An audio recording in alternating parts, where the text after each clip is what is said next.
now we have honor to have with us here today Luis Baez Valdivieso, a chair of the INC process at UNAP. Mr. Luis, thank you for being with us here today. I'd love to hear from you now. Well, good morning, good afternoon, and good evening to all of you. Thank you very much, Marta, and thank you very much to Dave and all the team, Rachel, and all the team that has organized this dialogue on INC-5. I really appreciate very much the invitation, and as always, it's so nice to be with you, with dear friends, with colleagues from other members of the from different members, and also from stakeholders, from observers, the scientific community. So nice to be here. As you say, Marta, this will never be possible without your help, your support, and working as a one single team, all of us. It is a member-driven negotiation. Yes, of course, it will be, of course, a member-driven implementation of the future convention, but this won't be possible. It will not be possible without your support. Our teamwork with the scientific community, with NGOs, with civil society, with the private sector, it's very, very important. The negotiations and later on the implementation. We are working to have this tool, this very important tool, which will be this convention, this legally binding international instrument to combat and end plastic pollution. And that's our goal. Our goal is to end plastic pollution. And as I said, we need to work as a one single team to get to that goal. And this instrument, this international legally binding instrument, is a very important tool that we are negotiating at the moment. About INC-5, I first of all want to thank you so much for your hard work during INC-5, but also before INC-5 in the intersessional period and in the whole process.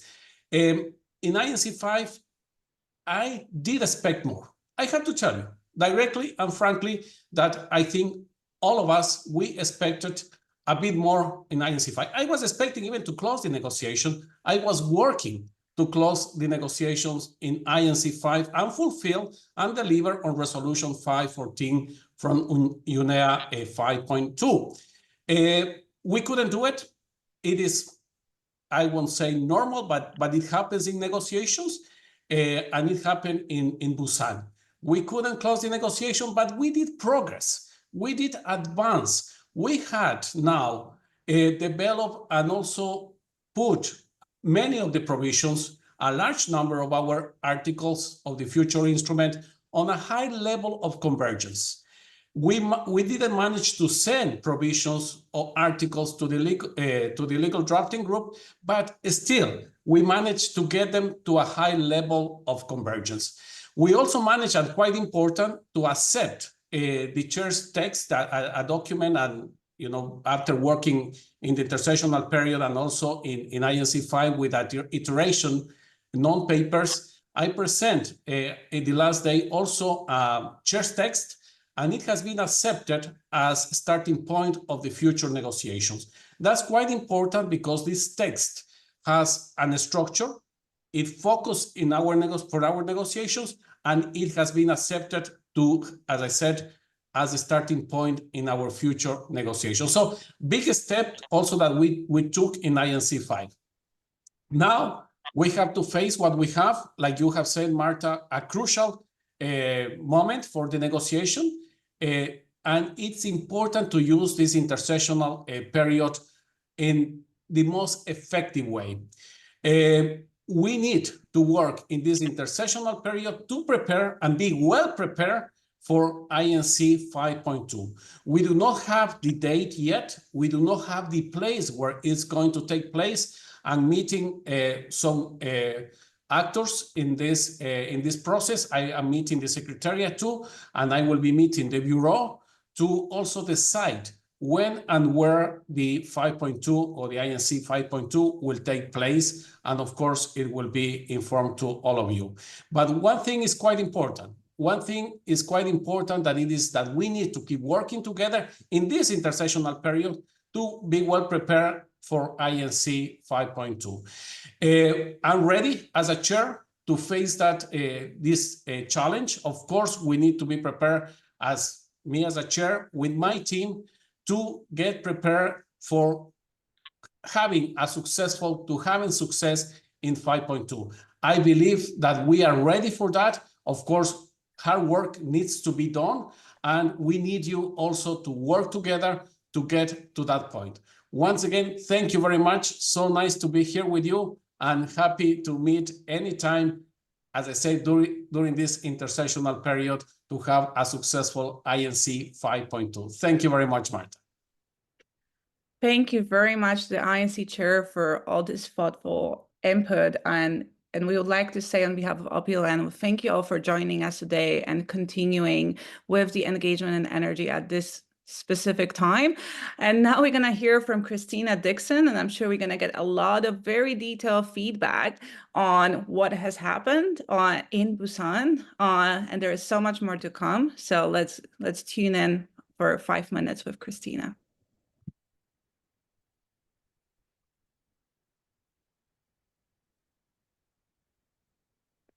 Hi, I'm Chris Dixon from the Environmental Investigation Agency in the UK, and I've been asked to give a short update about what happened at INC-5, so I am just going to take it away. So I'm going to start with the bad stuff, unfortunately. In case you didn't know, we did not get a treaty at INC-5. So the main aim of the meeting had been to bang the gavel on a new treaty text, on a plastics treaty. But instead, we couldn't reach agreement. And so we are faced with another meeting, INC 5.2, where the aim is to try and do what we could not do at INC 5 and land this thing. We saw quite a few attempts during the week to water down the treaty text, some of which is reflected in the chair's draft that we now have as our negotiating document.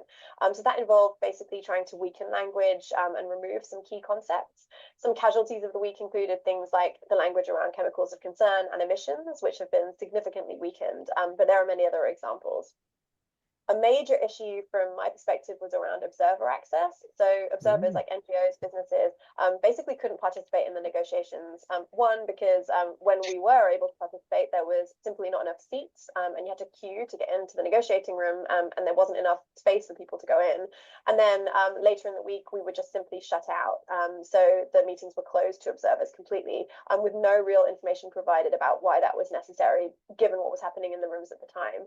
I think observers were really concerned about this. It costs a lot of money and a lot of resource to go to meetings like this, but it's also extremely untransparent. So we're really concerned that this is going to be a precedent going forward.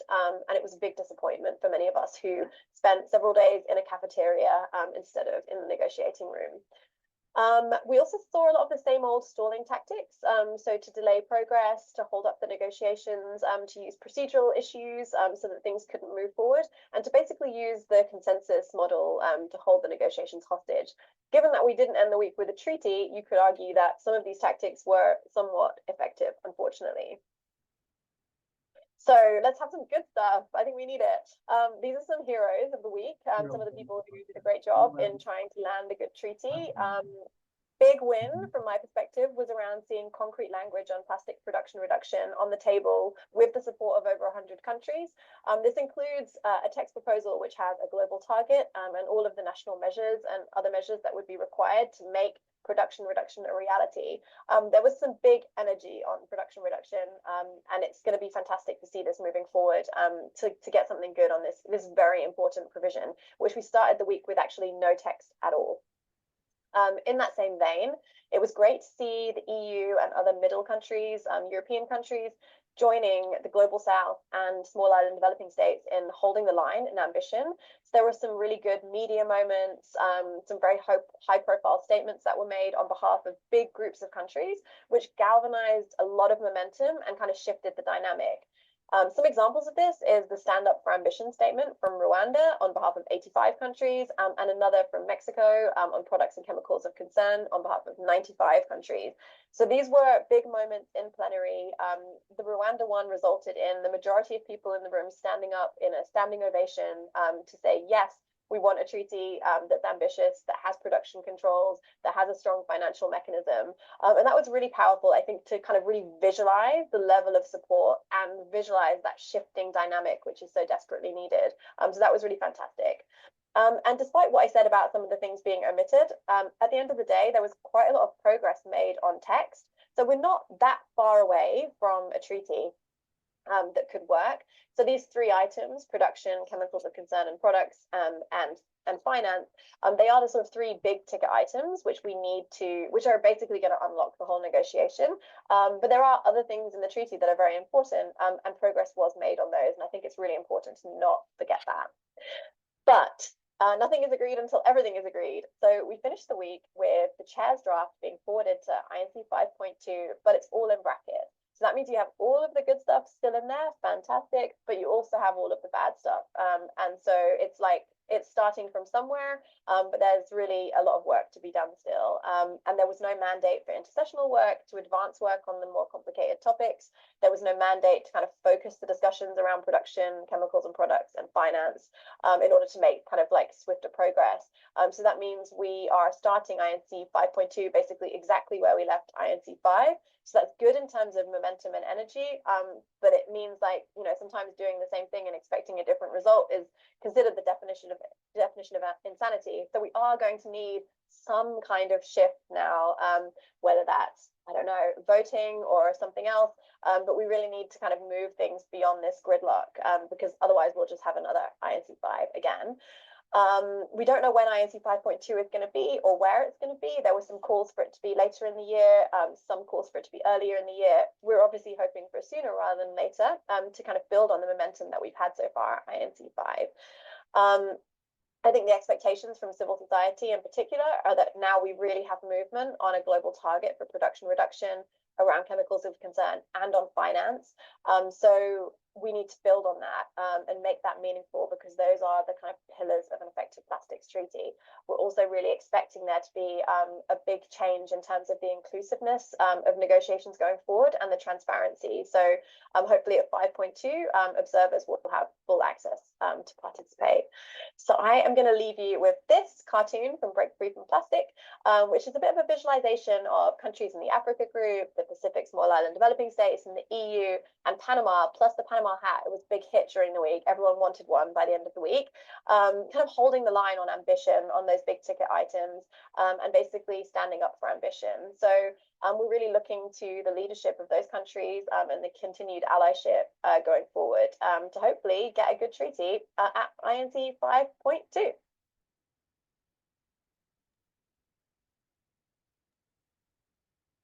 All right, thank you so much to Christina and the EIA team. If you have any questions to Christina, so specifically, please free to leave those in the chat. And now we're going to be moving to our next speaker today, and that will be Stephen Jameson with SAP.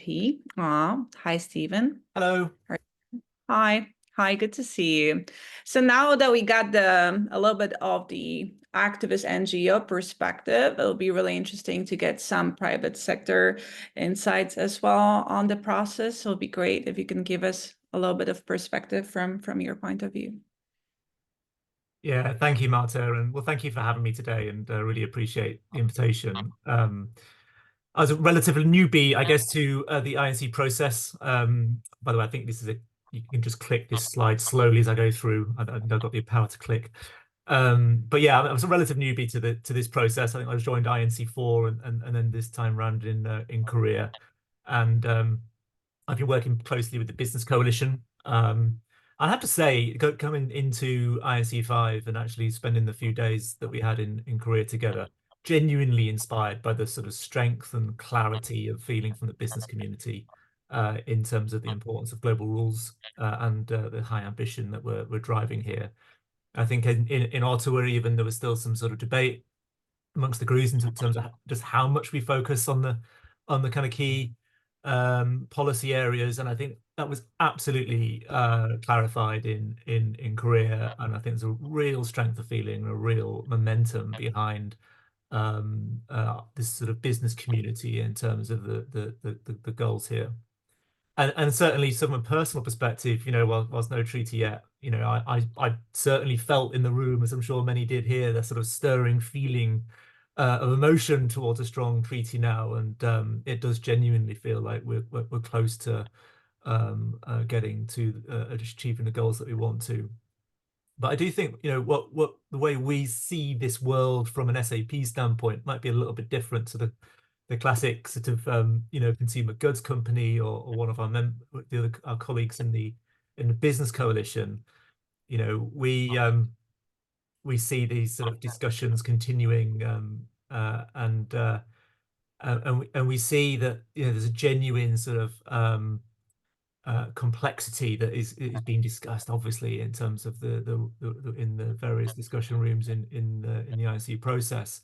But what's interesting is the amount that data is sort of discussed, the sort of need for transparency is discussed, but how little global coordination and collaboration there is actually around the topic in order for us to be able to see a true acceleration in how we get to that level of transparency. And we see this as a huge opportunity for the world, really, in this space. We work with hundreds of thousands of producers around the world, and every day we see, you know, the many varied ways in which businesses are sort of describing the products and the packaging that they bring into the world. And it's so frustrating, you know, this incredible breadth of languages that organizations and supply chains are trying to talk as they discuss new innovations, new financing, new initiatives, and to actually make progress towards the ambitions of this treaty is an incredibly complex task. And the need for global rules is so clear.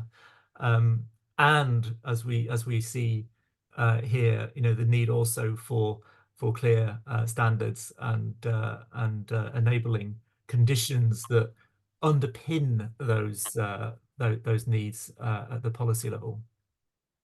So what we see, you know, not just at the data level, but, you know, compounding that risk in kind of the sort of the fragmented set of global regulations. You know, we know businesses need consistency and commonality in order to be able to collaborate effectively. And we know this needs to be underpinned at the data level. I can count on one hand the number of CFOs globally that can honestly put their hand on their heart and say they know how much they're spending on EPR on a global level. You know, this is a genuinely difficult topic to unpick because it's so localized. And for organizations to genuinely navigate through to solutions, they have to have that global perspective, because at the end of the day, they are facing a global system in terms of plastic production. In order to be able to sort of manage that and work with that, they need to have global insight in terms of how they tackle it. So we really genuinely see technology as a key enabler to this. It's something we've been working on for a number of years now. And you know, as a community, we are really now throwing our weight behind the need for open data standards. We've sort of been witnessing this process for some time, and we really see this now as the kind of the unique enabler that can drive change, really to simplify the language in which the world business community is communicating. This allows businesses like ours to help our customers accelerate the transition and improve the insights on fees and chemicals of concern, and then embedding those insights into core processes, supporting the shift to sustainable product design, for example. It also helps open up new innovations. The world of artificial intelligence is a huge opportunity area for this topic, but we need consistency in data in order to be able to underpin that, in order to be able to unlock that opportunity, help identify new opportunity areas and drive new innovation, and really help bring that sort of application to its full value. So businesses can start now. You know, this isn't something we need to sort of wait for a policy on. We don't need to kind of get a you know, wait for the perfect treaty by any stretch. You know, we can start to centralize information. We can start to piggyback on existing transformation programs. Most businesses are dealing with things like CSRD at the moment. The opportunity to piggyback on that in order to understand the plastics footprint through the ESRS E5 and other measures. So there's a lot that can be happening, and this will all be effort and time well spent as we hopefully accelerate the conditions that are necessary in order to get those global rules and the ambition that we needed.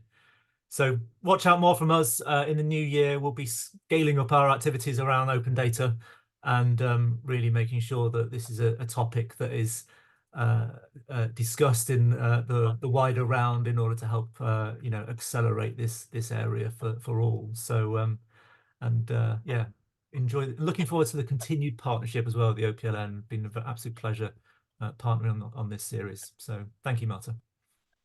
Thank you, Stephen. And I do want to ask a question to the room. If you do have very specific priorities for this intersessional period that you think should be addressed, this is a good time to start bringing forward some of the ideas and, to get to the some of the insights we got from SAP about the role of transparency. And so happy also to see the alignment between some of the business coalition thinking and also NGOs and other groups. I think that's a great progress in itself. Now we're going to dive into the details of what happened on INC-5 from the actual negotiators that were in those rooms throughout the entire process. So I think that would be really beneficial for a lot of us that maybe didn't get a chance to observe the full process, to really hear and learn from what has happened in Busan, what have we accomplished. So I have with me today here, Dr. Julius Piercy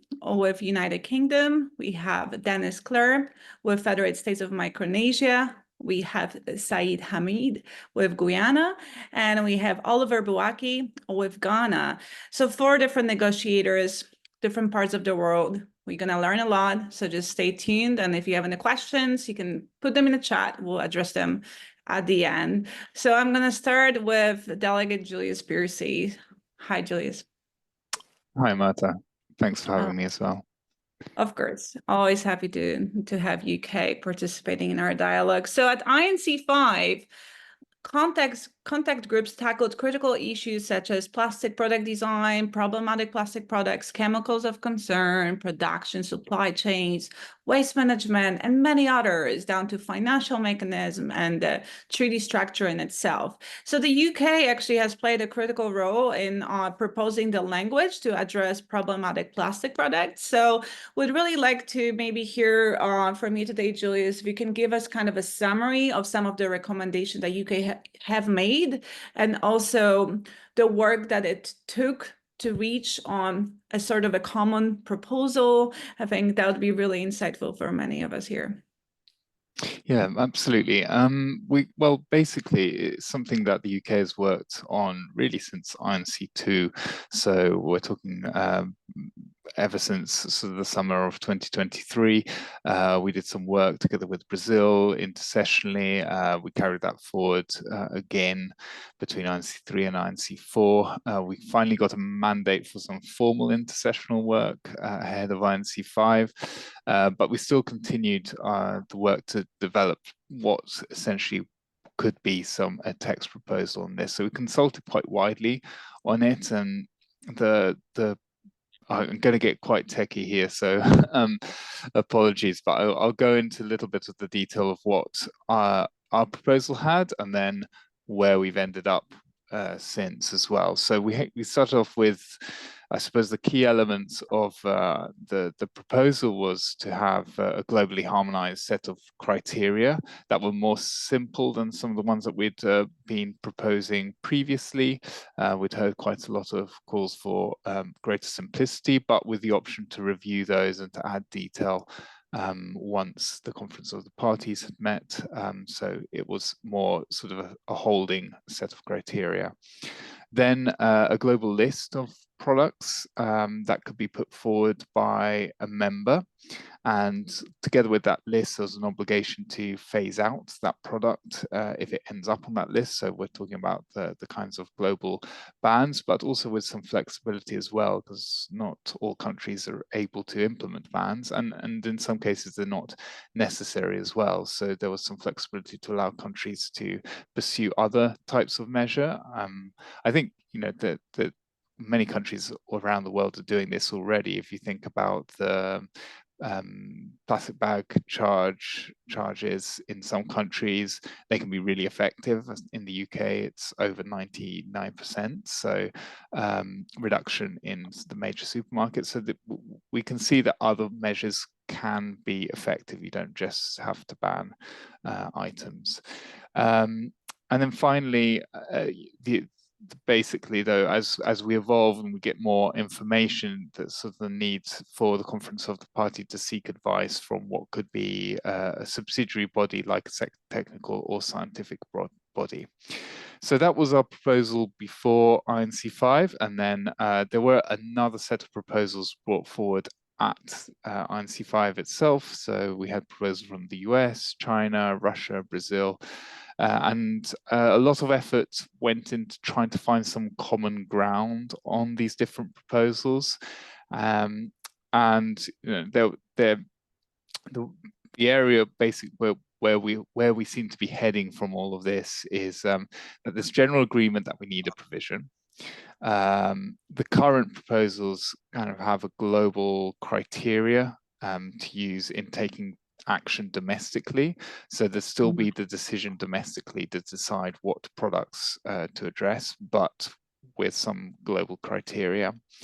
There's a reporting obligation as well in some of that work we did to ensure there's an increase in the transparency of action being taken by parties and sort of a central repository of information, so we all know what action is being taken on a country by country basis. The establishment of a scientific, technical, economic review body. So there seems to be, you know, that there's a call from many countries now to make sure that there's robust science and data and information that goes behind some of these decisions, and an option for parties to put forward their proposals on which items they think could be added to a global list. But that list would be evaluated by this technical, social, economic review committee, and that would then advise also the appropriate action to take. So we're not necessarily limiting it to phase outs or phase downs or things like that, but it would be the review committee that decides what kind of action could be taken. And well, I mean, that's sort of where we seem to be heading. Obviously, there's still negotiations to happen and none of the text is agreed yet, and we'll continue to work between this session and the next. But I suppose the one, just bring out one final thing, I guess the key areas of convergence seems to be, first of all, we need this provision. It's one of the linchpins of these negotiations. We need a set of globally harmonized criteria. There are differences between countries on whether there should be national action or global action. And some countries want to make sure that anything that's added at a global level has to meet a very high bar. So I think those are the kinds of things that we're seeing at the moment. Thank you so much, Julius, for that update. And also, it's so great to hear the harmonized criteria work being prioritized in the negotiation rooms. There's one more question I do have for you, just in terms from your perspective, right? Like you've kind of mentioned a lot of it, but maybe there is some more you want to add. Like, what should we expect to be the primary like focus points for the INC 5.2 negotiation? Obviously, $1 billion question, and a lot of us are wondering, you know, how this is gonna go from here. But any pointers on our perspectives on that right now would be really helpful. Yeah, well, I mean, from INC-5, I guess I'm going to call it INC 5.1 now, but what was meant to just be INC-5 was there seem to be 4 key areas that are emerging as the main areas where there's still a lot more work to do to continue these negotiations. The first is on the scope of the treaty, and within that comes the discussion around whether production is within the scope or not. The second is the problematic plastic products and chemicals of concern in plastic products. So that's all being sort of discussed together. And I think there is definitely going to be a landing zone there. There are differences, but they're not so far apart that they can't be resolved. This financing of the treaty, I think here also we recognize, everyone recognizes the treaty needs to be appropriately financed. So we will find a way forward on that. But that's one of the other areas. And finally, the ability of the treaty to be strengthened over time or not. So the more you put into the power that you give to the Conference of the Parties to make decisions, to amend the treaty annexes and things like that, to all allow for ratcheting up over time. And lots of countries are calling for the ability of the treaty to be amended and respond to the changes that happen in 5 or 10 years' time as well.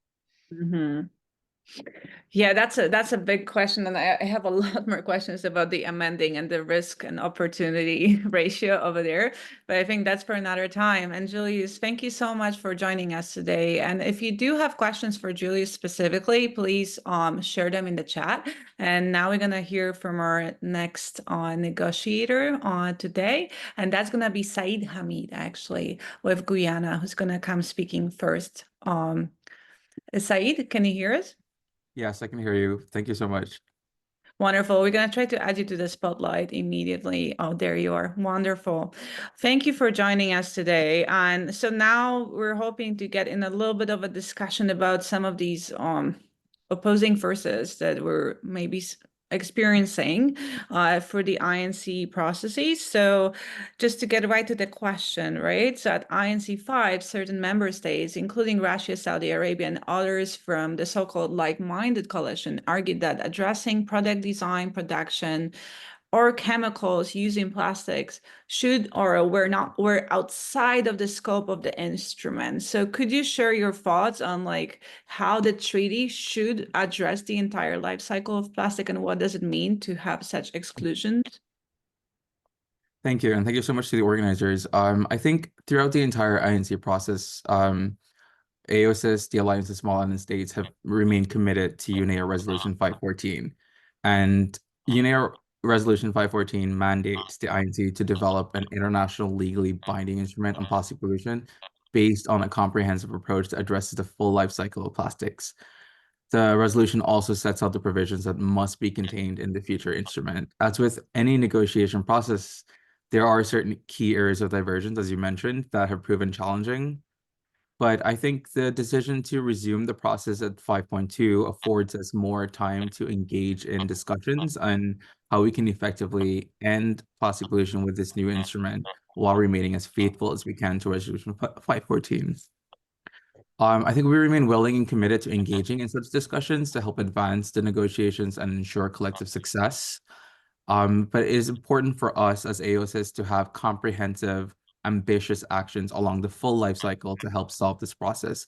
One of the key things for us is ensuring that there are strong positions on the development of plastic product design standards, including through a sectoral approach to prevent plastic products from becoming plastic pollution, to prioritize repairability, reuse, recycling, to promote global harmonization. So I was really happy to hear that before as well.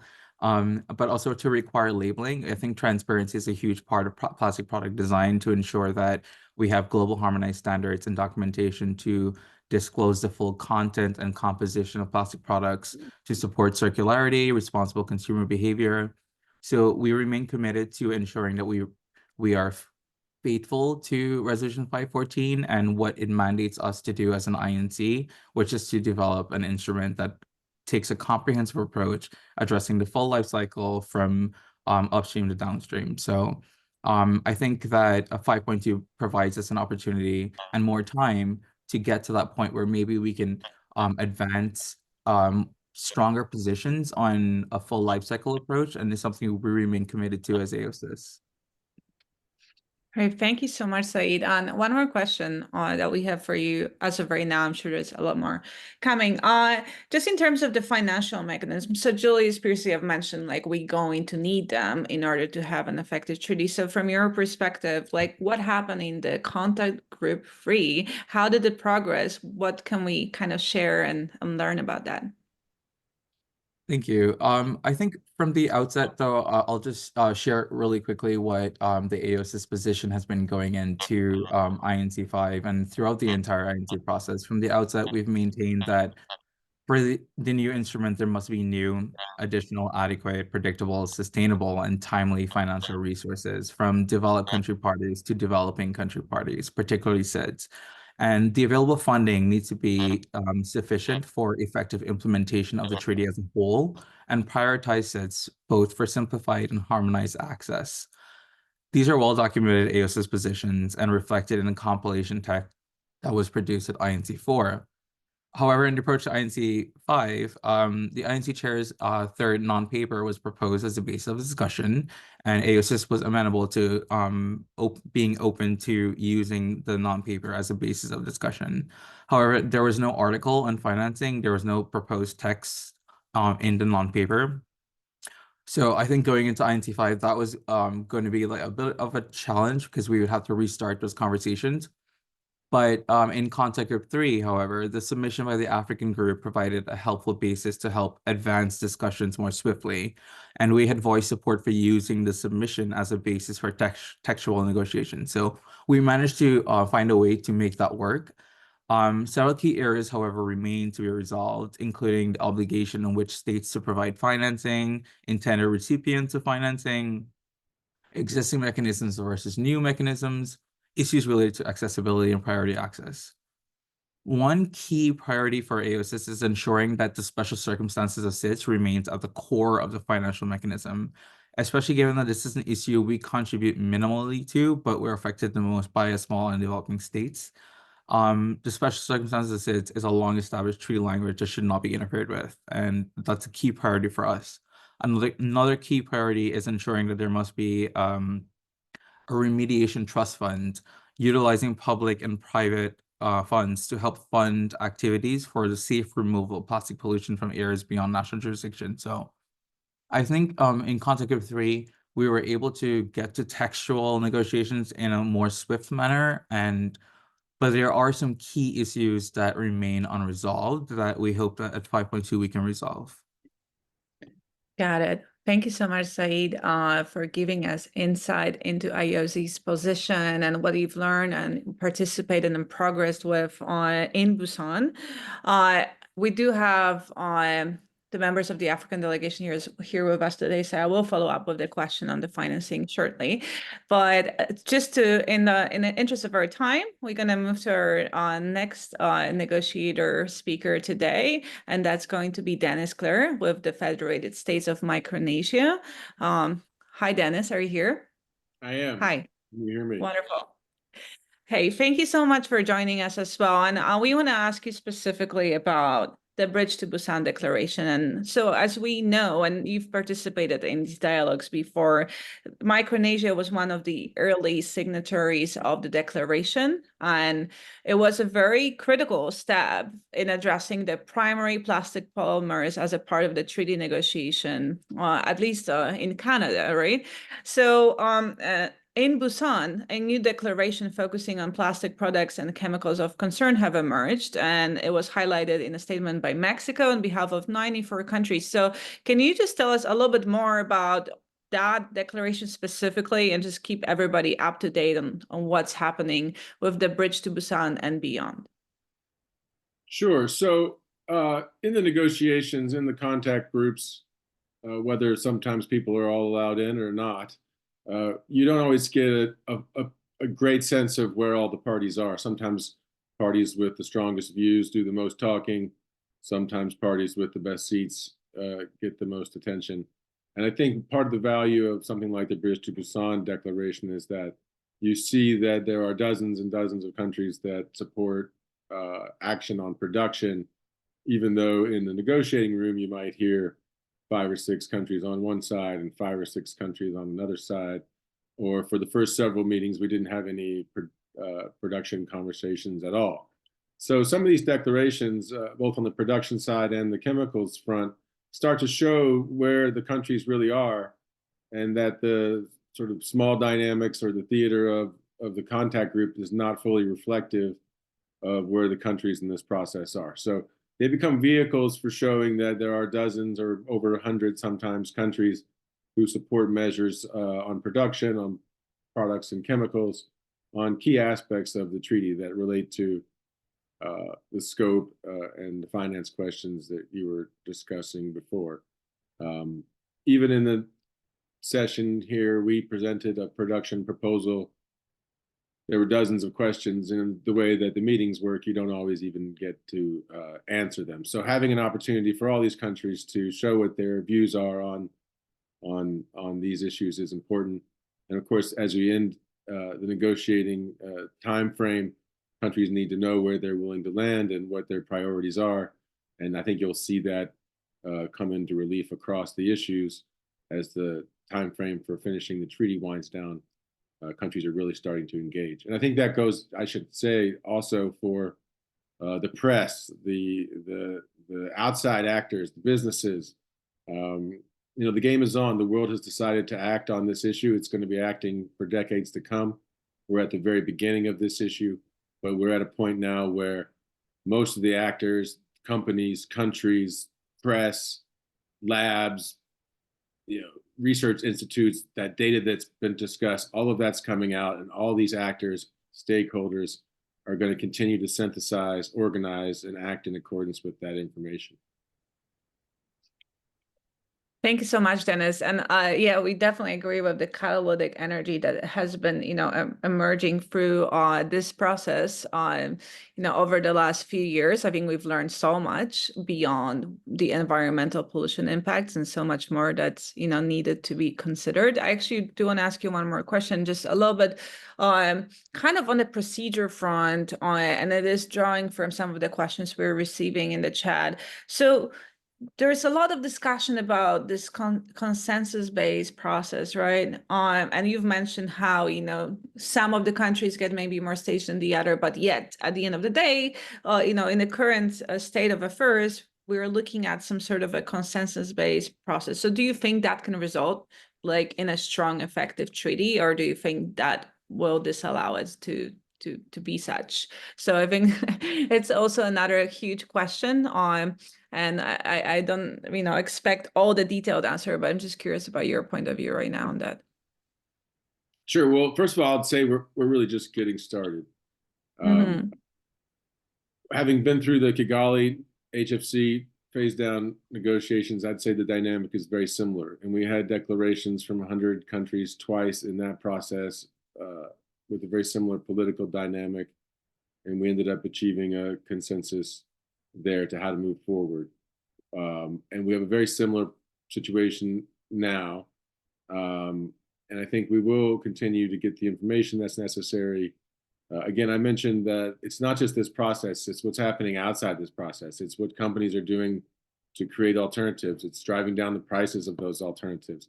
It's making people feel comfortable that the alternatives they need are available. And all this is happening alongside the treaty process, which really sends maybe the first signals to industry to take these steps. And there's all these pieces right now that are just beginning to move and maybe aren't moving in sync very well. But I think in the end, with the arguments for how much plastic pollution there is, for the supply glut in the industry, for the need to transition from fossil fuels, from the need to make these products safer and not full of toxins, the information that's coming in from the labs about that, the relationship between production and pollution. As all these pieces start to come together, I think you will see that. We're at the very beginning here. In the Montreal Protocol, we're talking about the 40th anniversary and what more we can do. And this is the very beginning of the very beginning. When we have the agreed treaty, we'll still be at the very beginning. So I have a lot of confidence. We're just starting to see pieces come together that will need to flow very well together. But I think we've reached a turning point with INC-5 where there's no going back. The world's going to be addressing this. The measures are going to get stronger. The information is going to become clearer. And you're going to want to be a part of the solution so that you don't get left behind, no matter what part of the life cycle you're involved with. Thank you for that strong message moving forward. We're going to now move on. Thank you so much, Dennis. We're going to now move to our last speaker on the negotiators panel today, and that will be Oliver Buwaki with Ghana. Oliver, are you here? Searching for Oliver. Yes, I am. There is Oliver. Wonderful. Nice to see you again, Oliver. And we do have some questions for you. So Ghana co-chaired the contact group 2 in Busan. So that was focused on the plastic waste management, emissions and releases, right? As well as the existing pollution in the marine environment, just transition. So could you give us kind of an update on what happened there, what was achieved, the progress and the opportunity? Thank you very much. I think that within our contact group, which I co-chaired, we made very significant progress, in my opinion. If you recall, and I think you've mentioned them, our contact group were responsible for 4 articles. Article 7, which is emissions and releases. Article 8, which is waste management. Article 9, legacy plastics. And Article 10, just transition. We were not lucky to have, we were very lucky to have draft text proposed by the chair through the 3rd revision of the non-paper. And we decided that we were going to take a 2-stage process to tackle the assignment that had been given us, that is to come up with some text for the instrument. The first stage was what we call the first reading, and that was in response to all the comments and concerns that have been raised in plenary about the non-paper that had been released by the chair. That people felt there were some gaps in there. There were some missing text that they were expecting, and so on and so forth. And so the first reading was actually for members to try and identify where the weaknesses were, and for them to use the opportunity to also propose ways of filling those gaps and strengthening the text that the chair had proposed. And we were going to use the second reading to then start actually negotiating on the text when members felt that have been strengthened enough and formed a good basis for negotiations. We managed to get through the first reading, and at which point members actually gave the co-chairs the mandate to go and propose some text based on the submissions that they had made. And so we came back with proposed text for all the 4 articles and started negotiations, actually text negotiations. I'm very happy to report that in the end, we managed to go through the second reading for the first 3, that is Article 7, Article 8, and Article 9. And it was during the time that we had started working on Article 10, which is the just transition, that the contact groups were basically dissolved because there was not much progress happening in the other contact groups. And so we believe that in our group, we came up with a text that will be very useful for the chair in drafting the 4th version of the non-paper that will establish the basis for negotiations when INC-5 resumes sometime next year. I believe that besides what happened in our contact group, there are some issues that if we are able to deal with them, we're going to make very, very significant progress. And, because of my involvement in the means of implementation in the previous INCs are taking particular interest in what is happening in Contact Group 3, which is dealing with the financial mechanism in particular, and also the sources of funding to enable us to implement the treaty.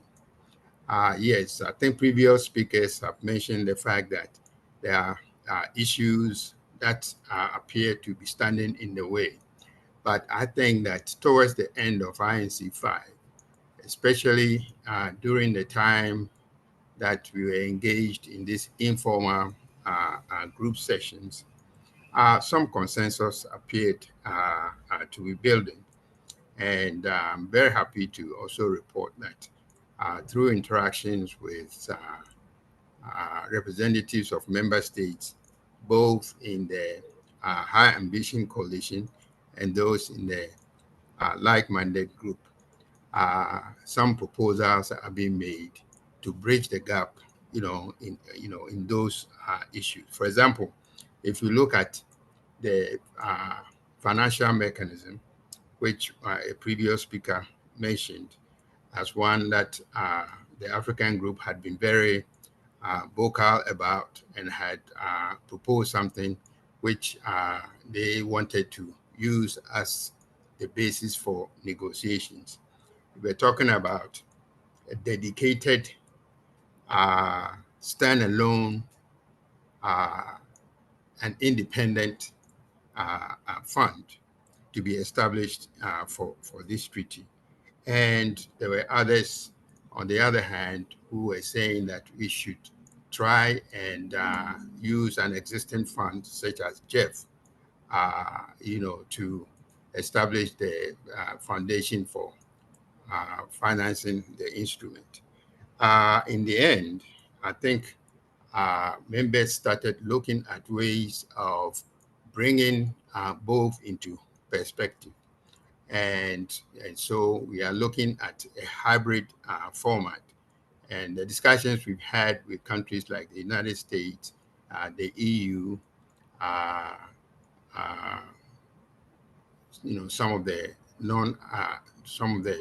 members in the like-minded group like Bangladesh, also Pakistan and others, we seem to be coming together. And I believe that between now and the time that we resume INC-5, there will be very significant progress that will enable us to overcome whatever differences there is for us to have an instrument at the end of INC 5.2.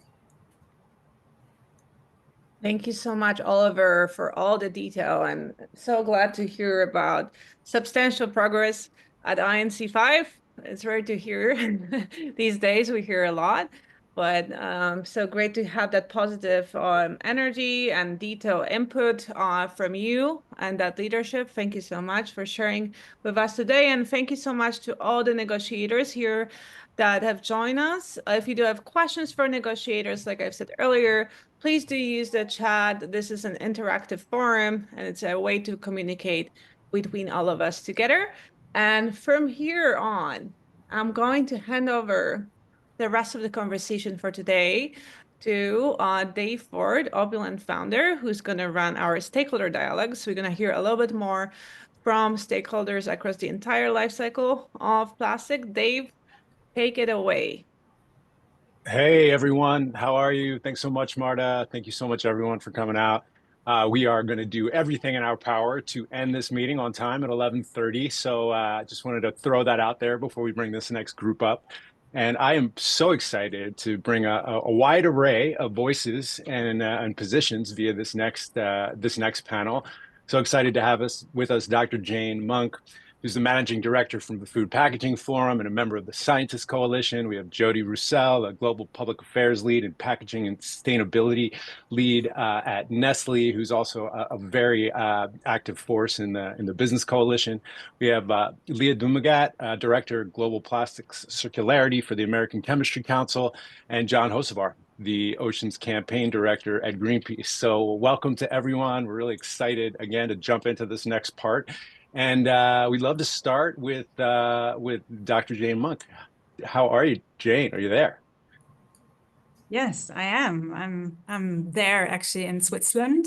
You can see the sun is setting behind me. So good evening to those of you who are in a similar time zone, and hi to everyone else. Good to be here. I think you might win the award for the best background. I just wanted to throw that out there. But thank you so much for joining us.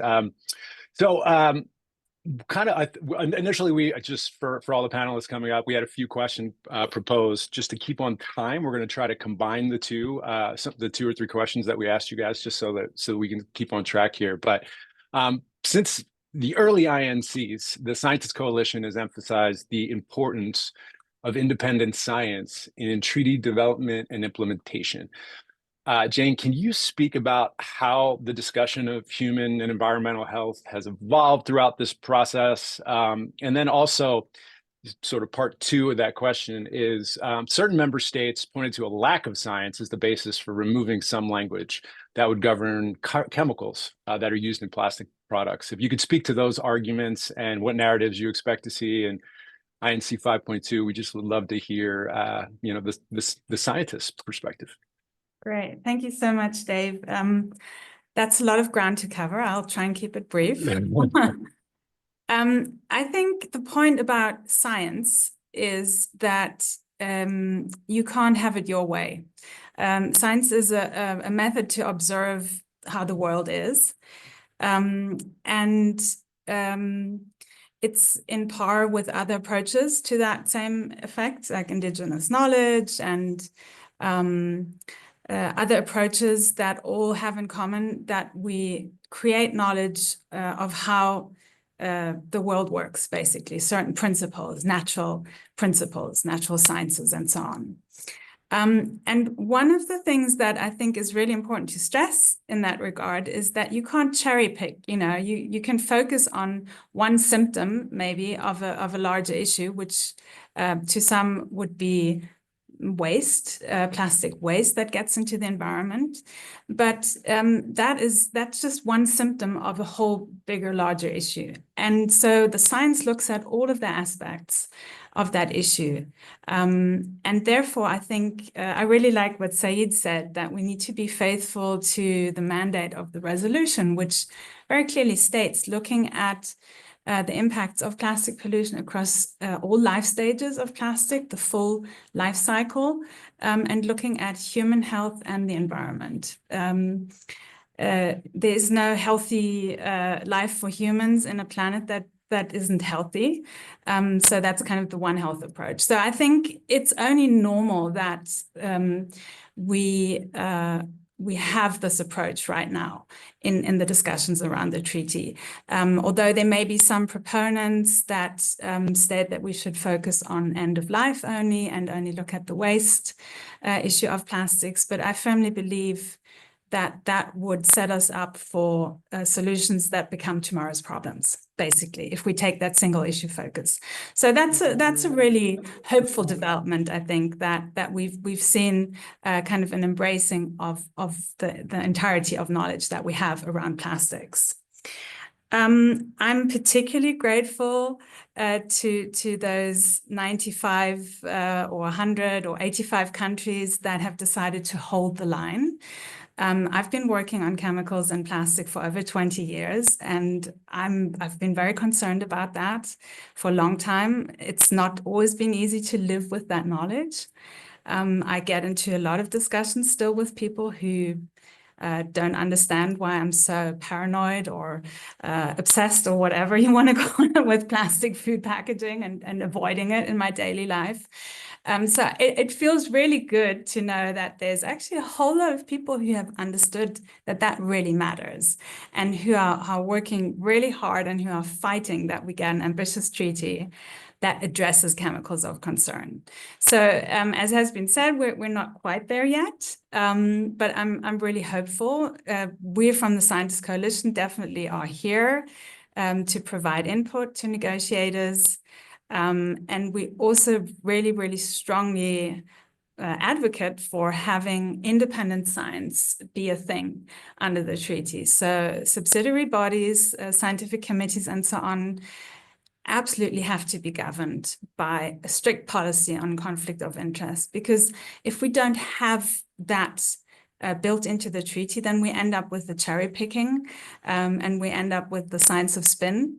And that really is going to set us up for a treaty that will fail. So maybe I'll leave it at that. Thanks, Dave. Oh, thank you so much, Jane. We really appreciate your feedback and insight. And I think you just answered a bit of the question that's in the chat. But we also welcome anyone to put questions for any of the panelists in the chat. This is an opportunity for engagement in that way. But thank you so much, Jane. Really, really appreciate it. And that brings us Jody. Jody, hello. Good afternoon. You're also in Switzerland. I didn't realize we had so much Switzerland going on today. Today you have a lot of Switzerland going on. Great to see you, Jody. Really appreciate it. Great to see you in Busan as well. So your Nestle is a force in the business coalition with so many other global companies that are calling for global harmonized rules. Product design has been at the forefront of discussion in Busan. And can you share any of your takeaways and recommendations, as well as possibilities for incorporation of alternatives to conventional plastic products? So we operate in 188 countries, to give you a bit of context about our interest in the treaty. And with the business coalition, we're surrounded by other companies who've also been working multinational, but also for many years on the issue of plastic pollution. Today, we have about 275 businesses in this coalition, Dave, and they're united in supporting an ambitious and, I agree with Jane, a legally binding instrument across the full life cycle of plastic, which is what we had all observed governments agreeing on back in Nairobi. Today, with product design, we see over our experts internally had counted actually and given me this number, 140 different standards on product design. So product design is really important to ensure that we get to recyclability, but it's only one of the major steps. We have to have product design by companies, we have to have infrastructure mandated by governments, and we need to use the infrastructure. So when we look at what needs to happen inside the treaty, we need to look at sector-specific approaches for product design. The current iteration of the text that the chair had prepared, we think it still needs an obligation for requirements and compliance. This can't be voluntary. Voluntary is what we have today in the pre-treaty era, where we have fragmented and very different regulation all over the world. And harmonized design is what's going to drive profit and collection and recycling to manage materials that are in the system today. We don't think a treaty based on voluntary measures alone is going to end plastic pollution. And most likely, if it remains voluntary and not mandatory, voluntary design is only going to exacerbate the fragmented regulatory environment that we're facing today. Now, you asked about alternatives to conventional plastic products. What I'll say there is whether those materials have the same properties as conventional plastics, or whether they have the properties of biodegradability, as some bioplastics and some conventional plastics do. In the end, they also need to fit the same bill, which is they need to fit with the infrastructure, and citizens need to be incentivized to use the infrastructure. Otherwise, we don't have the outcome we would like to see, which is the end of plastic pollution. Thanks. Thanks, Jody. And another thing that I think we should touch upon here, and maybe it was underreported. I don't feel like it was front page news in Busan, but the Business Coalition, which includes Unilever, which includes Coca-Cola, Mars, like you mentioned, 275 different companies all over the world, backed a reduction in plastic production. And it shows more clearly that there's alignment on what we need in this treaty from a business perspective, and only a relative there's only a few, let's just say, countries that are really absolutely standing in the way there. Could you tell us more about the considerations that influence the Business Coalition's backing and what the Business Coalition members hope to see in INC 5.2? So happy to address that, Dave. I mean, the Business Coalition members, many of them are members of the Ellen MacArthur Foundation. And I noticed that Karsten had made a post in the chat, Karsten Bachlotz from the Ellen MacArthur Foundation. many of the members of the global commitment of this foundation had already made commitments to reduce their own use of virgin plastic. And this has been going on since 2017. So when the coalition was founded, in its vision statement that we published over 2 years ago, we acknowledged the need to reduce plastic production and use through a circular economy approach. We were focusing on plastics with high leakage rates, those that are short-lived, those that are made from fossil-based virgin resources. This didn't get a lot of attention at the time, but it was the founding basis of the coalition. And so then this summer, we had signed the Bridge to Busan statement to stress the importance of and the need for an internationally legally binding instrument to address, again, the full life cycle of plastics. So we're aligned with the declaration's language, which is focused on sustainable levels of production of primary plastic polymers, as well as ensuring transparency on the production, and ultimately agreeing to a global objective regarding what sustainable production looks like. It doesn't make sense if we're producing materials that can't be used. We need to use the materials that are in circulation and look at a variety of approaches to get to reduction so we can get to those sustainable levels. I hope that helps clarify our position as the coalition on the topic.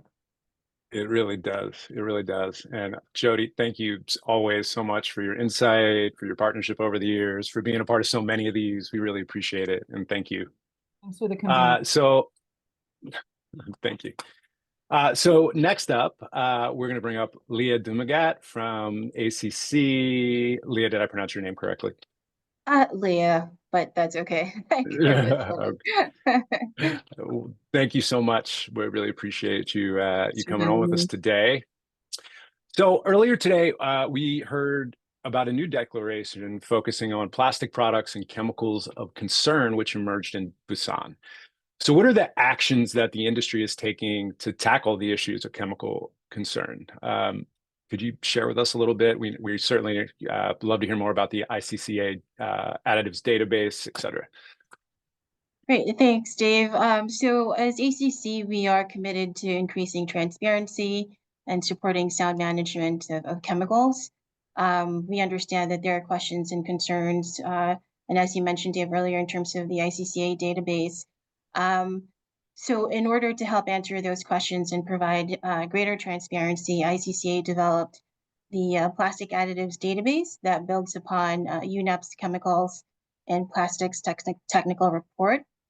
It's a database of plastic additives in commerce today, which aims to improve transparency, provide additional information in terms of how it's being regulated and what it's used for. And the intention is to really help regulators to make sound decisions. We strongly believe that chemicals should regulate, the country should regulate chemicals holistically and not just those used in plastics through risk-based criteria and without duplicating existing agreements and frameworks. It's also worth mentioning that the newly adopted Global Framework on Chemicals is intended to help countries develop comprehensive chemical management laws, including those chemicals used in plastics. And ICC supports this approach and is actually the second largest donor supporting these efforts. Many chemicals are not only used in plastics, but are also used in other applications and materials. So focusing efforts only on plastics may miss applications that have greater potential to impact health and the environment. That's why it's important to regulate chemicals for all their uses. So. Amazing.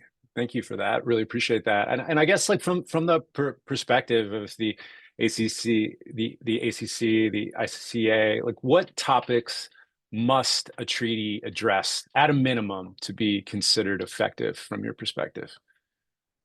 So ACC has really been actively engaged since UNEA 5.2, and our perspective in terms of what would make this agreement effective has always remained the same and consistent, which is that the treaty should address plastic pollution with circularity at its core. Similar to those who spoke before me, we were also very disappointed that INC-5 did not end with an agreement. However, we recognize that considerable amount of work has been done leading up to Busan and during those 7 negotiating days in Busan as well. And we did see areas of convergence, for example, on topics like EPR, product design, and waste management. And we're hopeful that these issues are good starting points to inspire consensus.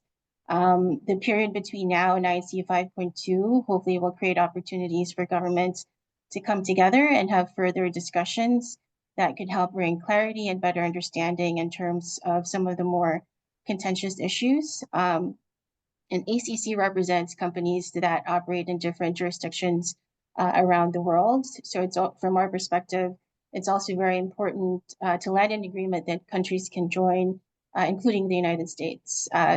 But one, I guess, final point I'd like to make, we recognize that reaching consensus is challenging given the different realities that countries face.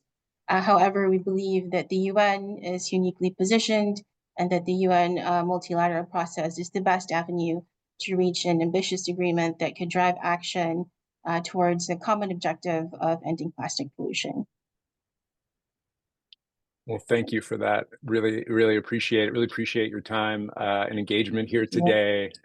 And yeah, well, so we will move on to our final panelist, Mr. John Hocevar from Greenpeace. Hi, John. How you doing today? Too bad.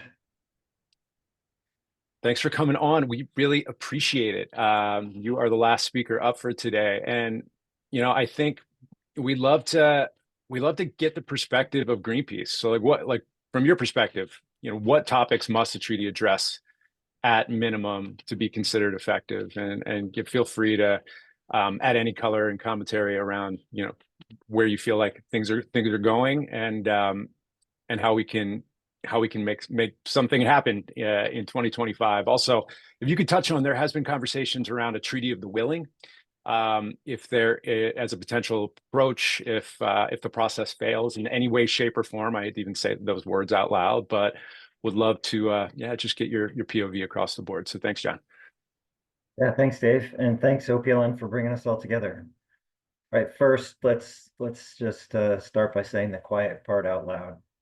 Plastic is not the kind of substance that we continue to make hundreds of millions of tons a year if we just manage the waste better. Asbestos, DDT, CFCs, and lead pipes all seem like a good idea at the time, but when we realized these things were poisoning us, we took action. Plastic has been poisoning us for decades, and the impacts have become too serious to ignore. It might have been images of dead sea turtles and baby albatrosses that got us here, but our mandate, our responsibility, is much bigger than keeping plastic trash out of the ocean. The decisions that we make in this treaty process could determine how long your children and grandchildren live. If we're to deliver a treaty that's in line with what the best available science tells us is necessary and what justice demands, this treaty must do at least 3 things. Most importantly, it must cap plastic production. For climate reasons alone, we need to reduce plastic production by at least 75% by 2040. But climate change is not the only reason to act, as you know, as Jane was saying. Plastic is poisonous from extraction of feedstocks all the way to disposal, regardless of whether it is recycled or not. So at the same time we start reducing production, we must do a much better job in protecting people from harmful polymers and chemical additives. If you ask anyone outside the negotiations what this treaty is about, they would all assume that it will ban the kinds of unnecessary single-use plastics they see littering their neighborhoods. Things like plastic bags and cigarette filters are obvious places to start, but let's not forget that bottles and caps are among the most common types of trash found in our environment worldwide. Fundamentally, plastic is not a material that's appropriate for single-use packaging. Any child could tell you that making something that we use for a few minutes or a few seconds out of a toxic material that lasts for generations is a terrible idea. We should also be talking about tires and textiles and other major sources of microfiber pollution. Fishing gear and incentivizing the shift to reuse and refill systems are also important parts of this conversation. But if we start with a treaty that reduces plastic production, protects people from dangerous chemicals, and phases out single-use plastics, we can build from there. I'd like to reinforce Christina's point about transparency. Far too much of this process has been conducted behind closed doors. This is unacceptable, given that every single person on Earth is a stakeholder. Moving forward, we need to make sure that everyone has at least as much opportunity to engage as the 220 petrochemical lobbyists who joined INC-5. These negotiations, as has been said, are a critical test for multilateralism. The challenges we face are too big for any country to face alone, so international collaboration is clearly vital. But over and over, we're seeing how insistence on consensus-based decision-making is allowing a minority of states to prevent action that is urgently needed.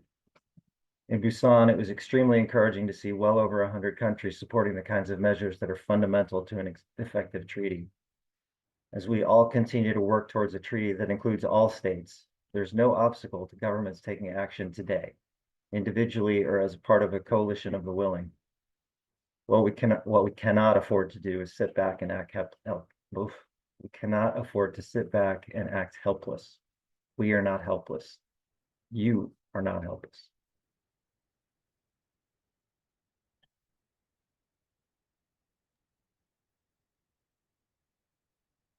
Thanks, John. We appreciate that. And we appreciate your insight, as we appreciate the insight of everyone that has come here today. And I think we just to kind of close up and end this conversation today and for the year. I mean, what many of us, have been around the world together on this journey, from Uruguay to Paris to Nairobi to Ottawa, and just recently in South Korea.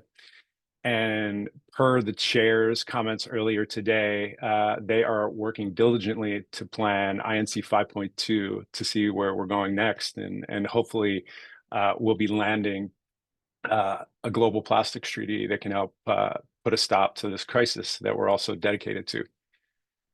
So I wanna, at this point, Rachel, if you could take that down for a sec.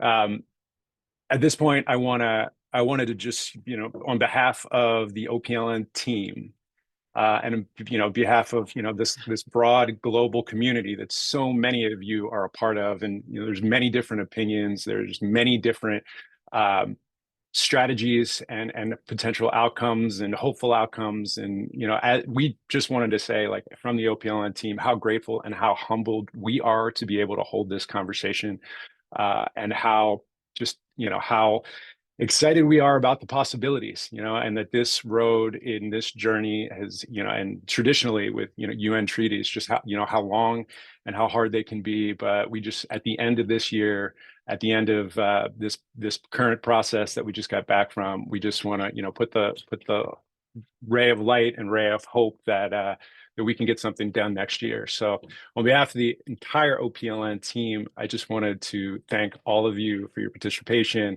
We're really excited to get into the new year together, and we want to wish all of your friends and your family, and yourselves, just a beautiful holiday season, wherever you are in the world. So with that, we would just like to say thank you so very much, and just hope everybody has a beautiful end of the year, and we're looking forward to coming back and working hard together to get this over the line in 2025. So thank you so much. Have a great day, everyone. Thank you.